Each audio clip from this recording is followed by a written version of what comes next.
àlejò kan pàtàkì ìlúmọ̀ọ́ká ògbóǹtagì òṣèré orí ìtàgé apanilẹ́rìn gbogbo ẹ̀ ni wọ́n ń ṣe àwọn ń darí eré àwọn náà ni Damilola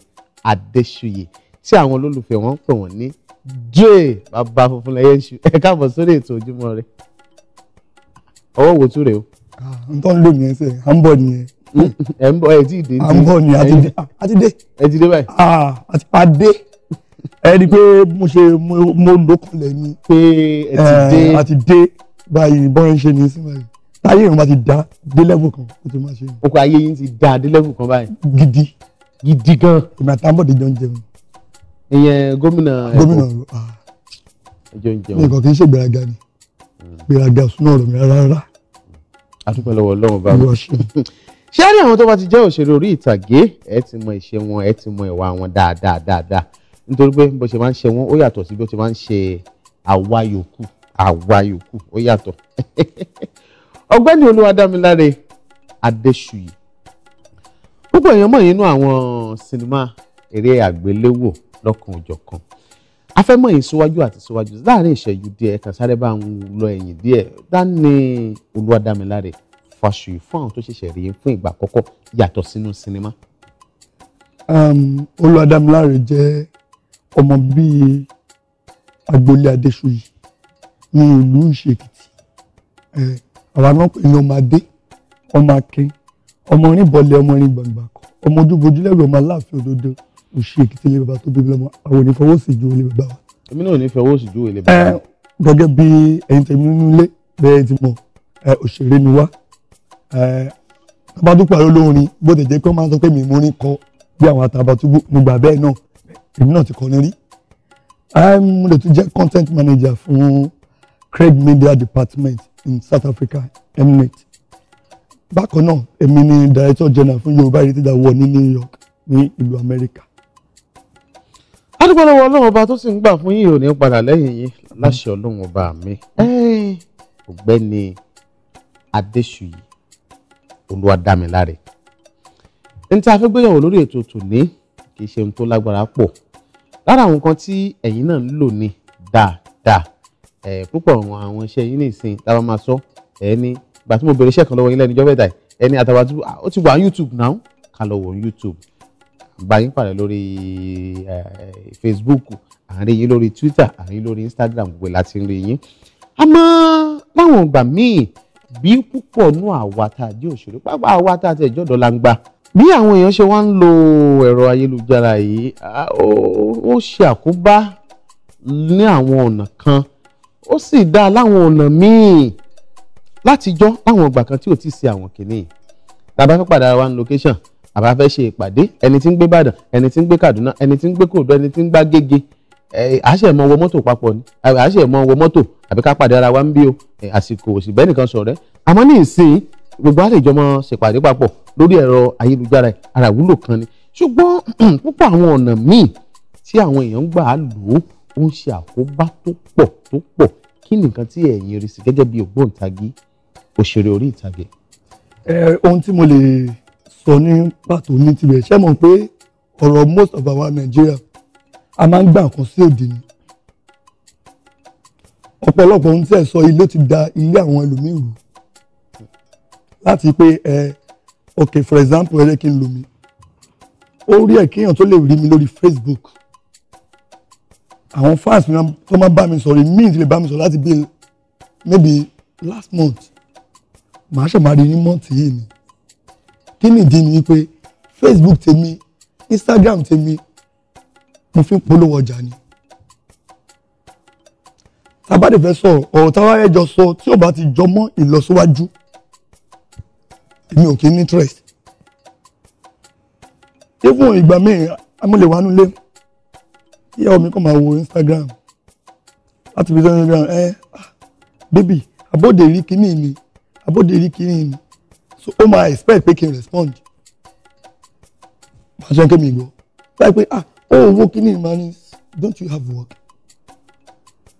mi ní interest torí n tó ní ìwò yẹn kò ń ṣe pé bí wọ́n ní Atabatubu Ventures wọ́n ṣe ra àwọn kámẹ́rà kan dé wọ́n ṣe set up studio kan ó máa ṣàǹfààní fún iléeṣẹ́ tèmi àmì náà tún lè dáṣẹ́ pọ̀ pẹ̀lú wọn kò mú nǹkan wálé fún mi ó wá di pé bí Atabatubu òun àti ọmọ ẹ̀ wọ́n mà ní gbólóhùn aṣọ ìyẹn lèmi fẹ́ ló máa ṣọ́ pàápàá jùlọ àwọn òṣèré gan àtàtì jóṣèré wú ẹlòmíì a ti post gbogbo live ilé ayé ẹ̀ sórí Facebook láì mọ̀ yín pé fake live ni ẹ bá wọn ìtàn pínpín lé ẹ̀ asán ni. àwa alágbà sódì ṣẹ́rí àwọn òyìnbó tí wọ́n ṣe àwọn kinní náà kò ń ṣe pé kò ń ṣe bọ́n ṣe gbèsè làwa ṣe gbà. ọ̀tọ̀ ni èròǹgbà wọn ọ̀tọ̀ lèrò tí wọ́n ọ̀tọ̀ bá a ṣe lò ó. ọ̀pọ̀lọpọ̀ ilé tí mo short àkàn lè dárúkọ ni tí mo mọ̀ dáadáa tí mo mọ̀ pé ìyẹn tẹ́ bá lọ wo bí ẹ wo nǹkan bá ló fà. ó dàbí ó ní àwọn ogun kan wà tó pé ogun tó gbọ́n kọjá orí èèyàn lọ mo máa ń gbàdúrà ní church pé Ọlọ́run má jò já mi àwọn ogun kan wà tó máa ń gbọ́n kọjá orí ẹ̀dá lọ ogun wọn fúnra rẹ̀ gangan lógun yẹn tó bá ti wá jà ẹ̀ tán o ò ní wọ́n pé àti bí Instagram dẹ̀ ogun yìí ti gbà wọlé wá o tó bá ní kéèyàn pray gan ní church pé gbàdúrà fógun Instagram ayẹyẹ àná ò mọ mí nìyẹn ó kàn fojú ìwọ̀n tó pé jẹ́ social media ni amẹ́yẹ ìyàwó tí ò sí ilé ọkọ nítorí Instagram nítorí Facebook then àwa tí a ní Facebook ẹ̀gàn tí a ní kí là ń fi ṣe gangan ọ̀pọ̀lọpọ̀ mi ẹjọ́ kẹjọ ni kò sí nǹkan lẹ́yìn àwọn colleague mi sí wọ́n máa ń sọ a lot wọ́n á ní Dre àwọn kan tẹ̀tún delete mi kó lórí BBM why wọ́n ní mo máa ń busy jù wọ́n lèmi àti ọ̀rẹ́ mi Yomi Fabi a máa ń busy jù ṣùgbọ́n tó bá ti wá tó time kan wọ́n máa nídìí wọ́n á ping mi hello Dre ọ̀rẹ́ mi ó de jọ ó de bá mi rí busy kínní mo ní ó wá ní kí n bẹ́ẹ̀ rí busy nísìnyí wọ́n ló lè ti delete mi tẹ́lẹ̀ no kò possible tí bá fẹ́ ṣígbànú máa bá bísí òun náà àti pé ó ti mọ ìwúlò bísí tí mo sẹ́ndì tí má lè sẹ́ndì bísí bá sẹ́ndì sẹ́ndì ó lè wúlò fún ẹ àfi tó o bá ka content yẹ pé mo ní nìkan báyìí ó lè pe Dre lè ṣe jẹ́ sáré pe Dre bó ṣe rí nìyẹn. tá a bá ní ká wá wò dáadáa kò sí bí nǹkan ṣe wà láyé yìí bí ọ̀rọ̀ ìlú gángan ọ̀rọ̀ ilé ayé ó kọ wájú sí àwọn kan ẹ̀yìn ló kọ sí ẹlòmíì tá a bá wo ọ̀nà tẹ́yìn ń gbà á lo àwọn ẹ̀rọ ayélujára yìí lọ́dọ̀ tiyín pé ká fi polówó ọjà lẹ́yìn fi ń ṣe ṣé àwọn nǹkan kan wà tẹ́yìn rò pé a lè ṣe láti dẹ́kun lílo àwọn ẹ̀rọ ayélujára yìí lọ́nà àìtọ́. ẹ bá ní ṣe rí ìbéèrè tẹ́ béèrè olótù ìbéèrè ńlá ni pé ọ̀nà tí a lè gbà reduce àbí. lílo lọ́nà àìtọ́. lílo lọ́nà àìtọ́ òun náà ni ó máa le ẹ mọ̀ dí ṣe rí ohun tí a bá ti gbà ní Nàìjíríà a ti gbà. àgbàpá ni a ti gbà. for example nsìn ẹ jẹ́ ká wo bí state country ṣe rí nísìn gbogbo àlà ń pariwo recession à ń pariwo pé àwọn ìjọba ni tó bá kan ìjọba bẹ́ẹ̀ ló kan àwa táwa lọ́ndà ìjọba so many things ló ti change àwọn ní dọ́là tó wálẹ̀ gàrí ò wálẹ̀ ẹ̀jọ̀ ṣá lọ import gàrí ni nítorí mo ní pé question tẹ́ béèrè yẹ mo jẹ́rìí àwọn tèmi àwọn ọmọ Nàìjà má gbà nǹkan àgbàpá ni níbo àbí kó tó máa increase báyìí. kílẹ̀ sọ yìí kò sí ṣe rí àwọn nǹkan kan wà àwọn ìṣẹ̀lẹ̀ kan wà tó kàn máa ṣẹlẹ̀ síyàn mo ti rí òṣèré gan tó jẹ́ òṣèré orí ìtàgé tó pé ó gbé àwọn ìgbésẹ̀ kan lórí ohun tẹ́ ẹ̀ sọ yìí ìgbésẹ̀ yẹn ó affect life rẹ̀ òun fúnra rẹ̀ mọ̀ pé ó affect life ó wá adjust so tí kíní ìwà tí ì dé báyìí ó ní mọ̀ pé kó adjust nípa nǹkan báyìí tó ẹ̀ mọ̀ yẹn pé kò sí ohun tá a lè ṣe sí because àwọn tó ṣe ó ní tó lè gbélẹ̀ ẹ lè sọ fún àwọn tó ṣe pé nítorí ẹ̀yin tẹgbà ní sódì pé kàn gbé kúrò kò possible ká ló possible ṣe pé ká bá wọn sọ pé ẹ̀yin òyìnbó wa o ẹ̀yin tẹ́ gbé Instagram o Mr Facebook o ẹ jọ̀ọ́ bá wa ká kíní kúrò nílẹ̀ ẹ bá ti kà kúrò lẹ̀ gbogbo nǹkan sọ ẹ mo fi lè dáhùn. ìyẹn ni pé ó kù sọ́wọ́ olúkúlùkù wa ọ̀nà tá a gbà máa lo àwọn ẹ̀rọ ayélujára wa ẹ ṣé àlejò mi ọ̀gbẹ́ni Olúwadámiláre Adéṣuyì lágbára lọ́wọ́ lọ́ọ̀bá mi ní jábọ́ ẹ já padà sọ́dọ̀ yín díẹ̀ gẹ́gẹ́ bí òṣèré orí ìtàgé báyìí jẹ́yìn ti gbé sinimá tiyín jáde bíi mélòó lẹ ti jáde àwọn lẹ ti bá kópa nínú àwọn iṣẹ́ yìí ó sì tọdún mélòó tẹ́ ẹ ti ń ṣe ká gé gbogbo ẹ̀ papọ̀. ká bá ní ká wò 99 to 2000 mo rò pé mo bẹ̀rẹ̀. ẹ bẹ̀rẹ̀ sinimá wa jẹ́ mélòó tẹ́yìn fúnra yín ti gbé jáde. sinimá ó pọ̀ díẹ̀ tí máa ní kí n máa fi tí wọ́n máa kà wọ́n táìtò ẹ̀mí. ọyà máa kà ìjà wò. ìyàwó olórin ẹ̀yin lẹ ṣe ẹ gbé jáde. bẹ́ẹ̀ni mi àti Fúnkẹ́ Akíndélé ọmọ Kẹ́hìndé èmi àti Tóyà Mákù Olúṣọlá Ṣídẹ̀kọ̀ àti DB Kọ́lábò orí ọlọ́lá èmi nice Obesere id kabasa too fat ọ̀pọ̀lọpọ̀ Alejo làgàtà òṣèré pọ̀ nínú ẹ̀ Ayọ̀ Adésọyà wọn pọ̀ rẹ̀ nínú ẹ̀ ẹ̀yìn wúrà Òkèlè Atabatubu ẹ wo Atabatubu tún wà nínú eré tẹ́ ẹ ṣe. Atabatubu wà nínú yẹn gan kódà àwọn gan náà kọ́ ni sí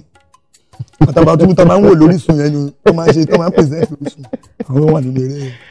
lágbára lọ́wọ́ Ọlọ́run ọba mi òkè lẹ́wà ẹ̀ ní jábọ́ láíláí ẹ̀ ní jábọ́ Olúwadámiláre Adéṣuyì rèé kò dàbí pé kí n fi yín lọ́rùn lẹ̀ àmọ́ eléyìí jẹ́ ìbéèrè tí mo fẹ́ fi kásẹ̀ abala yìí lẹ̀ a máa gbọ́ fèrèfèrè ń pa àwọ́ọ̀dù kan tẹ́ ń ṣe ní ìlú Amẹ́ríkà lọ́hùn-ún kí ni tó bá àwọ́ọ̀dù yìí dé ṣẹ́yìn gangan lẹ gbé kalẹ̀ ni àbí ẹ̀ ń ṣagbátẹrù ẹ̀ ní Nàìjíríà lápá bí ká tó máa lọ. kò ń ṣe wípé èmi ni mo gbé kalẹ̀ then Yorùbá Heritage Award ó wà fún gbogbo ọmọ Oòduà ni ìyẹn ni akọ̀wé náà wípé kí la lè ṣe gẹ́gẹ́ bí ọmọ Oòduà tó yẹ pé ká máa fi gbóríyìn fún àwọn tó ń ṣe takuntakun ni ọ̀gbẹ́ni tí gbogbo èèyàn mọ̀ sí Gòkè Adékanyè òun ló jẹ́ chairman fún awọ́ọ̀dù yẹn last year ni wọ́n vote mi wọlé as director general àti nílùú òyìnbó àti ní Nàìjíríà ni bó ṣe jẹ́ nìyẹn. tọdún ìbá wà ní tọdún yóò wáyé. ó máa wáyé ní October 31st ní LaGuardia Plaza ní New York ní Brooklyn. ẹ ti máa ṣe ṣe àyè gba àwa aṣojú tá a fẹ́ lọ ṣojú Orísun tẹlifíṣàn nílùú Amẹ́ríkà. definitely every year la máa fún yín ní invitation. ok ẹ fún wa ní. a tún máa fún yín. kí wá ṣe invitation lásán báyìí tá a lọ ṣojú Orísun nílùú Amẹ́ríkà lọ́hùn. ok. káàrí nǹkan kan àbí méjì yà wálé mi àti pààtì tá a yà pé tó ń ta mú bọ̀ lamẹ́ríkà rẹ̀. mo fi àsìkò yìí mo fi gbẹnu ọ̀gá mi sọ and as director general for Yorùbá Heritage Award wípé a máa pe Orísun pààtì ni o Atabatubu ni o Kẹ́mi ni o bẹ́ẹ̀ ni olórí gbogbo yín àágbé in short a máa fi logo yín gan sí so that àìjẹ́lá àwọn media partner wa ní ọ̀hún a sì lọ ṣe ojú ètò lọ́hùn sì ya ohun tó fẹ́ yà lọ́hùn. a yà á sì ní ya wèrè àgbọ̀n a yà bẹ́ẹ̀ tá a fẹ́ lọ ya a lọ ya nǹkan bọ̀ ọ̀dà. gẹ́gẹ́ bí ohun tí a gbé hàn lórí ètò iṣẹ́ yìí náà wà lórí àwọn social media ṣe wà lórí Facebook bẹ́ẹ̀ ti sọ. mo wà lórí Facebook. orúkọ yín lórí Facebook. Dare Adesuyi. lórí Twitter ńkọ́. lórí Twitter @Dare Adesuyi. lórí Instagram @Dare_Adesuyi.